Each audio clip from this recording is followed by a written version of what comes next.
Well, good afternoon. Brand image, customer experience, customer engagement. So it's Friday, it's Poets' Day for a lot of us. And as you know, I'd strongly believe readers are leaders and leaders are readers. So, needless to say, when the new IOD, Institute of Directors, the magazine comes through, you sit down and you have a read. Now, what was quite surprising is obviously, I do a lot in the leisure sector. I do a lot in the automotive sector. And bizarrely enough, in the middle of the magazine is quite an article. But the bit I want to draw your attention to is down here. It says, many leaders spend too much time working in their organisation and not on it. How many years have I been saying that to you?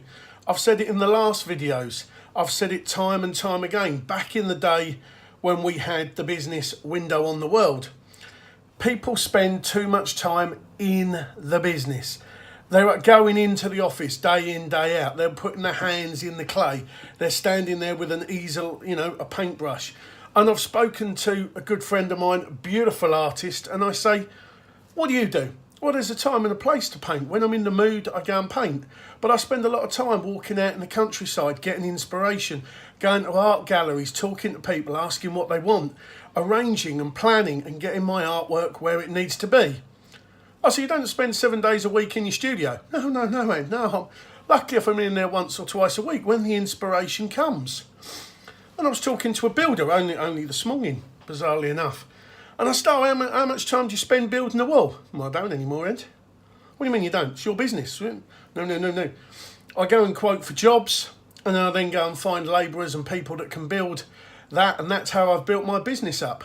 He said, at the end of the day, I used to put my hands in the clay. I used to put my hands in the cement. But then you're trying to quote for other jobs. You're trying to build your business. So I've put it back into the context.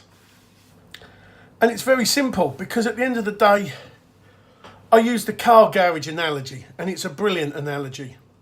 You go in and you buy a car.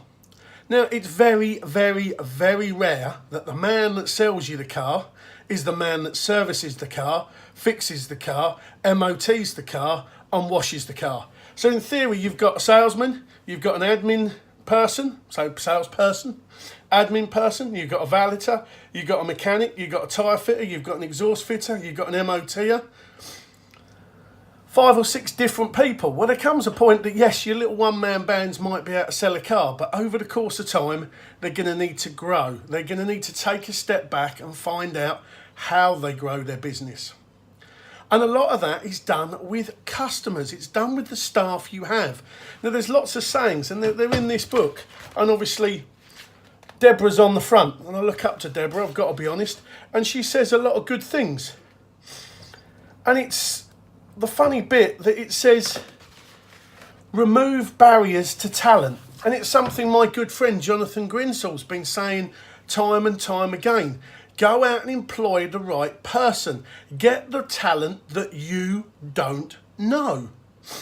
And I say that, and I spoke to my building friend this morning. He said, and I don't know how to fit windows. I'm not a carpenter. I don't do the wood. I'm a builder. I do the bricks. So he said, I then found somebody that could do the woodwork. And so we then join together. Well, I'll get a job, you can come in, you get a job, I can come in, blah, blah, blah, blah. Exactly the same. The car mechanic needs a car salesman, or salesperson.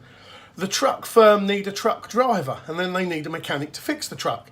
So in every business, it comes down to you taking yourself out and putting people in place to make your business more efficient, more cost effective, and giving you more time to go and grow the business. So you could say the same for me. A couple of people in the office. I go out, I network, I go and meet people, I go and do business deals, I go and manage sports athletes. But I've got personal trainers that deal with the fitness side. The psychologists, I've got people that go and get the sponsorship. I've got people that write profiles and programs and bits and pieces. So although I sit over the top of it, I don't micromanage. I understand what the athletes do. I understand the mentoring. I understand the personal training. I know what the girls go off and do. Pretty amazing, to be fair, really. And I understand every sport. I've been there. But I'm not in it. I'm not in the stables mucking out every morning. I'm not in the truck driving it. I understand it. I can go and do it. And that's the one thing I've learnt to do over the course of time, is that I can physically go and do it. I've got an HGV licence, I can ride a horse, I can go clay shooting, I can go archery, I've played rugby, football, cricket, I've still got me golf sticks. I can go and do all of that, because then when I'm there I can build the business, I can understand. And as a consultant I'm working in the leisure and the automotive industry. And you have to look at these and go, right, how do I improve my business? I go out and look at other sectors. At the end of the day, that's what a consultant does. We have to be one step ahead. But it comes back to the fundamentals. Are you working in your business, or are you working for your business? If you want a hand, send me a little message. Either if you want the recruitment, I'll give you a tag to Jonathan, because he can talk to you about recruitment. If you want funding, I'll send you a link to a good friend of mine, Keith. Does a lot of the funding. And if you want a consultant to come out and just eyes over your business to see how you can develop it, evolve it, then get back to me and let me know. But the bottom line, if they're talking about it in the Institute of Directors, and this is sort of the top as you can get, to be honest, might be worth paying attention. Speak to you soon.